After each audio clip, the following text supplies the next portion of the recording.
খাবারের প্রতি অত বেশি ইন্টারেস্টেড না, বাট এই প্ল্যাটারটা দেখে আমার আসলে ফিলিং সো হাংরি। বাংলা চলচ্চিত্রের হালের জনপ্রিয় নায়িকা পূজা চেরি।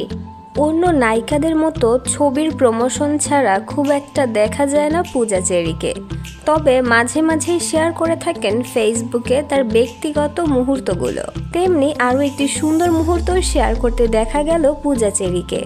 পূজা চেরির খুবই কাছের একজন বন্ধু স্টাইলিশ কোরিওগ্রাফার মাহফুজ কাদরি। মাহফুজ কাদরিকে দেখা গেল পূজা চেরির বাসায় তাকে সারপ্রাইজ দেওয়ার জন্য খাবারের ডালা সহ উপস্থিত হতে। দারুণ কিছু মজার ভর্তাও আছে। এই প্ল্যাটারটা খোলার জন্য আমি খুবই উৎসাহী, সো ডোন্ট সে এনিথিং। যেটি দেখে খুব স্বাভাবিকভাবেই খুশি হয়েছেন পূজা চেরি। পূজা চেরি বলেন, আমি খাবারের প্রতি খুব একটা আগ্রহী নই, অর্থাৎ খাওয়া দাওয়া খুব একটা করি না আমি, তবে এই খাবারের ঘ্রাণেই অর্ধেক খিদা পেয়ে গেছে আমার।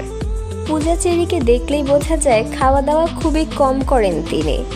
তবে অভিভাবকহীন পূজা চেরির কাছের মানুষগুলোর থেকে সারপ্রাইজ পাওয়ার পর বেশ আবেগ আপ্লুতই দেখা যায় তাকে।